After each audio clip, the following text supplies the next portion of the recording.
အဲ့တော့အားလုံးပဲမင်္ဂလာပါကျွန်တော်ဒီနေ့ HBO Franchise ဖြစ်ပါတယ်။ဒီဗီဒီယိုမှာတော့ကျွန်တော်တို့ကိုကျွန်တော်အမောက်ရဲ့ဝန်တွန်းရဲ့အဖေခံဟီးရိုးကြီးတောင်လေးဖြစ်တဲ့ skin လို့ normal ပဲရှိရဲ့အားလုံးထဲမှာလည်း skin အနေနဲ့ကအနည်းဆုံးဖြစ်တဲ့ OBS ဂိုင်းလေးကိုဂိုင်းလို့ပြောမှာဖြစ်ပါတယ်။အဲ့တော့ချက်တော့ရှိုးလိုက်ရအောင်။တော့ပထမဆုံးအနေနဲ့ပြောချင်တာက Phobia ကThomas တို့ Tesla တို့ Alpha တို့လိုမျိုး 5.1 ထိန်းလို့ရတဲ့ကောင်တစ်ကောင်ဖြစ်တဲ့အတွက်ကြောင့်ဒီ damage ကိုင်းတတ်မှဆိုရင်အဲဒီနဲ့ဖက်စစ်နားကြောင်နားလဲသလိုစကေးရှောင်သုံးရင်သုံးနိုင်သလိုတော်တော်ကျန်းတဲ့ hero တစ်ကောင်ဖြစ်တဲ့အတွက်ကြောင့်သေမှာကြောက်လို့ရှိရင်ဒီ hero မကင်တာအကောင်းဆုံးပါပဲဒါကျွန်တော်နောက်တာမဟုတ်ပါဘူးတကယ်ဒီပြောတာပါ Tesla တို့Thomas တို့လိုပဲဒီ 5.1 သူသေးကိုသေးရှင်ထိန်းရတဲ့ကောင်ကြီးဖြစ်ပါတယ်အဲ့တော့သုံးလုံးလုံးနေလို့မရပါဘူးတကယ်တတိရှိနေတာသူသေးကိုသေး on time ကျုံးကျင်တဲ့ fighter တကယ် fighter role ဆော့တဲ့ဆရာကြီးတွေကင်တာအကောင်းဆုံးပဲလို့တော့ကျွန်တော်ပြောချင်ပါတယ်ဟုတ်ကဲ့အဲ့တော့ဒါပြောနေဟုတ်လားဒီစအဲ့တော့ကျွန်တော်ပထမဆုံးနေရှင်းပြမှာတော့ Phobia မှာ passive ကနှစ်ခုရှိပါတယ်အဲ့တော့ပထမဆုံး passive ကတော့သူ့ရဲ့ရိုင်းနေလမ်းလမ်းလျှောက်နေနေဟလာ energy တို့လို mana ဘာလဲလို့ဟာကပြည့်သွားပြီခင်းအောင်လေးတန်းသွားပြီဆိုရင်ဒီမှာတော့ဒီရပေါ်လာလိမ့်မယ်အင်းသားမှာရှိရဲ့အဲ့ဒါ enemy ကိုဝုန်းလို့ရိုက်လိုက်မယ်ဆိုလို့ရှိရင်enemy က 1.4 second ကြာ stand နေမှာပဲဖြစ်ပါတယ်တော့ကျွန်တော်ပြန်ပြပါI'm not chained to Asteros. He's the one chained to me. ရမယ် enemy ကိုလည်းကျွန်တော်နောက်ကိုရောက်သွားစီမှာဖြစ်ပါတယ်ပြန်ပြပါမယ်ဒါမိတ်ကတော့169ဒါမိတ်ဒီထွက်မှာဖြစ်ပြီးတော့နောက်ကခင်းအောင်နေနဲ့ magic ဒါမိတ်လာပါတော့ဒီအဲ့ကောင်က269ဒါမိတ်ထွက်မှာဖြစ်ပါတယ်အဲ့တော့ကျွန်တော် skill 1ကိုတစ်ချက်ရှင်းပြပါမယ် passive skill 1ကတော့ပထမတစ်ချက်ဘုံကို enemy ကိုရိုင်းထွက်ရမှာဖြစ်ပြီး460 damage ထွက်ပါတယ်နောက်တဲ့အပိုး skill 1ကတော့ကျွန်တော်တို့ထူလိုက်ရင်460ပြင်230ဆိုတဲ့ magic damage လိုမျိုးခင်းအောင် damage ပို့လေးပါတက်ရောက်စီမှာဖြစ်ပါတယ်အဲ့တော့အဲ skill 1နှစ်ခုကိုပထမတစ်ချက်ကောဒုတိယတစ်ချက်ကော enemy ကိုထိအောင်သုံးနိုင်ရင်လည်းသူ့ရဲ့ passive ပွင့်သွားမှာဖြစ်ပြီး enemy ကိုအိမ်မကြီးကိုဝုန်းတိုင်းဆိုထူလို့ရမှာဖြစ်ပါတယ်။ passive ပွင့်နေသလိုကျွန်တော်တို့ဒီ basic ထက်ဖြီးသွားလို့ရှိရင် passive ကိုထိအောင်ထိုးနိုင်လို့ရှိရင်လည်းအဲဒီပွင့်နေမှာပဲဖြစ်ပါတယ် passive ပွင့်ပြီးတော့အဲ့တော့ US K2 ကဝုန်းကိုဆွဲလိုက်မှာဖြစ်ပြီးတော့262 damage ထွက်ပါပဲဖြစ်ပါတယ်ခင်းအောင်လေးပေါ့နော် K2 ထိသွားလို့ရှိရင်လည်း passive ပွင့်နေမှာပဲဖြစ်ပါတယ်အဲ့တော့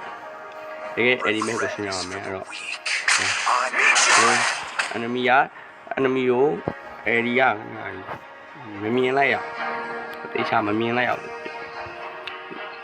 ကိုယ်သွားတာ922 damage ထွက်မှာဖြစ်ပါအဲ့ဒီမေကြီးကအဲ့တော့ US ပဲတွေကိုလည်းရှင်းပြပြပါပြီဆိုတော့ဘယ်လိုပြောမလဲနော် Phobia ရဲ့အသုံးပြုရမယ် combo လေးကိုချက်တော့သွားကြည့်လိုက်အောင်အဲ့တော့နောက်ခုပြောပြရမယ် combo လေးကတော့1 visitor enemy 1 visitor enemy ဆိုတဲ့ combo လေးပဲဖြစ်ပါတယ်ကျွန်တော်ပြပါမယ်visitor မှာအဲ့ visit ပုံလေးချမယ် visitor ချနေမယ်ခိုးတော့မပြည့်မချင်းဒီမှာ1ထိုက်ကြမယ် visitor ထချမယ်အမှအဲ့ညမှာသာ massman ဖြစ်ဖြစ် mate ဖြစ်ဖြစ်ဒီဘက်က hyper ဖြစ်ဖြစ်အဲ့လိုဘယ်လိုပြောမလဲ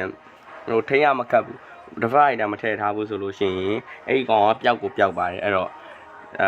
နောက်ထပ် combo လေးကိုချက်တော့သွားရှိုးလိုက်ရအောင်ဒီ combo ကတော့ကျွန်တော်တို့ 1.1 ရှင်းထိန်းသုံးတဲ့ကောင်ပေါ့နော်ဒီခါ combo လေးကတော့ကျွန်တော် passive ပွင့်နေတဲ့အချိန် enemy ကိုဝင်တိုက်လို့ရှိရင်သုံးရမယ့် combo လေးဖြစ်ပါတယ်အဲ့တော့ 5.1 လည်းထိန်းလို့ရ combo လေးပဲဖြစ်ပါတယ်အဲ့တော့ဆိုလိုက်အောင် passive ပွင့်နေ range ကျန်နေပြီဆိုလို့ရှိရင် enemy ကို visitor နဲ့တိုက်လိုက်ပါပြီးသွားရင်အဲ့ဒီပွင့်နေပြီတဲ့အတွက်အဲ့ဒါထောင်းမယ်ဒီရိုက်မယ်အဲ့ဒီခပ်ပွင့်မယ်အဲ့ဒါထပ်ရိုက်မယ်တော့ဆုံးမယ် visitor 1ခိုးတော့မပြည့်မချင်းဆိုတော့ visitor ဘန်းချပွင့်ပြီးတော့ enemy ကိုပြရမှာဖြစ်ပါတယ်အဲ့တော့1ထပ်သုံးမယ်အမှာ passive ထပ်ပွင့်ပြီးတော့ဘုံကျိုအဲ့တော့ဒီဟာကိုသုံးနိုင်သလောက်အဲ့ဒီကပွင့်နေဖြစ်တဲ့အတွက်ကြောင့် enemy တွေကို 5.1 ထိန်းလို့ရမှာဖြစ်ပါတယ်အဲ့တော့ကျွန်တော်အမ်ဘလန်မှာအခုကျွန်တော်ယူထားတာကိုတော့တွေ့မှာပေါ့နော်ဒီကောင်းကြီးယူထားရဖြစ်ပါတယ်အဲ့တော့အဲ့ညမှာအဲ့ဒီသုံးလို့ရှိရင်ခိုးတောင်းရှော့တယ်အမ်ဘလန်ကိုယူလို့ရပြီးတော့မှအမ်ဘလန်အကြောင်းကျွန်တော်တခြားရှင်းပြရမှာပေါ့နော်အဲ့တော့ခိုးတော့ဖြစ်တယ်ကွန်ဘိုကတော့ဒါပါပဲပေါ့နော်ကျွန်တော် It is my enemies who are shackled to their fate. item နဲ့ amla ဘက်ကိုဆက်တော့သွားကြည့်လိုက်အောင်အဲ့တော့ဒါကတော့ကျွန်တော်တို့ phobia ကို PSP လိမ့်နာတွေအတွက်သုံးမယ်ဒါ damage ကိုပို့ပြီးဦးစားပေးထားတဲ့ဟိုဘယ်လို item ပဲဖြစ်ပါတယ်ခဏကကျွန်တော်တို့ physical များရင်ဒီကောင်စီးမယ်ပေါ့နော်တစ်ဖက်က enemy ပေါ်မူတည်ပြီး physical များရင်တော့ဒါပေါ့နော်ဟုတ်ကဲ့ခိုးတော့ရှော့ခြင်းနဲ့ animate ဟိုဘုံခဏထောင်းခြင်းနဲ့ကျွန်တော်ဆိုတာပြော MR နဲ့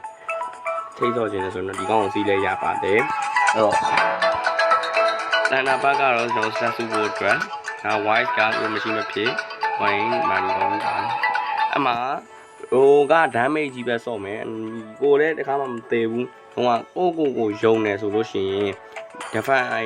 test speed ဆော့တဲ့ defend တဲ့နေရာမှာ sky meter သာထည့်ဆိုတော့ကောင်းလို့မယ်အဲဆိုတော့ကေးထားနိုင်တော့လေကင်းကြရင်5.1ထိန်းရတာပိုလွယ်သွားလိမ့်မယ်အဲ့တော့ sky meter သာထည့်ပြီးသွားရင်တကယ်ကြမှာ5.1ထိန်းနဲ့ come တင် short ပြောလို့မရအဲ့တော့ importer ဝင်ဝယ်အားမဆောင်နေဆရာကြနေလို့ဟလာအားဒီ professional ကြီးကြနေလို့မသေးဘူးကိုအာမခံနိုင်ရင်တော့ဒီဓာတ်စိမ်းဝယ်လိုက်ပေါ့နော်အဲ့တော့ကတော့ကျွန်တော်တော့အားကြတယ်ကတော့ကျွန်တော်ဖြစ်လို့ထည့်ထားတာတစ်ခါလေးဖင်ကြားကြီးဆိုဆရာမြေသားနေတော့ဆော့ရတယ်ဆော့တယ်ဟုတ်ကဲ့ဒီဟာနေရာမှာတစ်ဖက်က enemy ပေါ်မူတည်ပြီး physical ကောင်းနေများနေဒါပေါ့နော်ပေါ်မူတည်ပြီးတော့ဟန်ဆာမှာပေါ့နော်အဲ့တော့ amlan နဲ့ check ပါကြည့်လိုက်အောင်ကတော့ကျွန်တော်တို့ phobia ကိုတော့မယ် amlan ပဲဖြစ်ပါတယ်ဒီကောင်က physical နဲ့ magical နဲ့ defend မရအောင်ထည့်ထားတာဖြစ်ပါတယ်ဟုတ်ပြီနော်ဒီအခုပြထားတဲ့ဒီကောင်ကတော့ကျွန်တော်က damage ပို့ထွက်အောင်ဆော့တာပဲဖြစ်ပါတယ်ဖက်စစ်ပွင့်နေပြီအဲ့ဒီထောင်းလို့ရှိရင်ခဏလေးနဲ့ပြောင်းလို့ပါအဲ့ဒီနေရာမှာဒီကောင်ကိုသုံးလဲရသလိုဒီကနေရိုက်လဲရတယ်ဒါနဲ့ရိုက်လဲရတယ်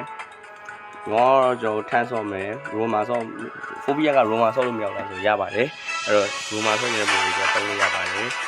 ဒီကောင်ကိုသုံးလို့တော့ recommend ပေးကြပါတယ်ဘာလို့ဆိုတော့စကားကိုင်းမလို့ရှိရင်5.1ထိန်းလို့တော့ပိုကောင်းတယ်ကျွန်တော်ဒီ amlan က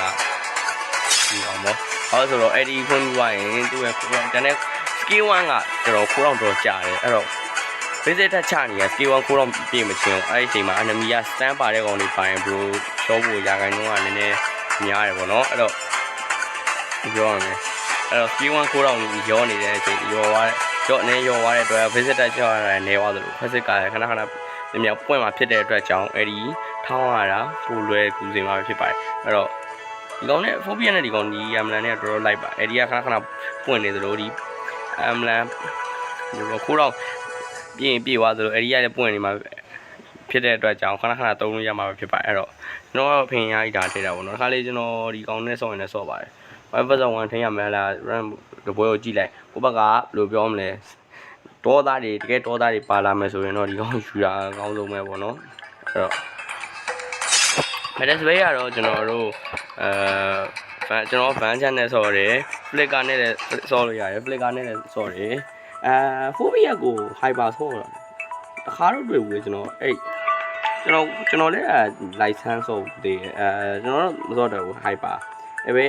ကျွန်တော်တွေ့ဘူးတဲ့ player တယောက်ဆော်တာတော်လေးတော့ကျန်းနေအဲ့တော့gameplay လေးမှာပဲတစ်ချက်တော့ကြည့်လိုက်အောင်ဝိုရှင်မှာဖြစ်တဲ့အတွက်ကြောင့်ဒါကတော့ guide video လေးသက်သက်ပေါ့နော် gameplay ကတော့ UN တပုတ်သက်သက်တင်ပေးပါမယ်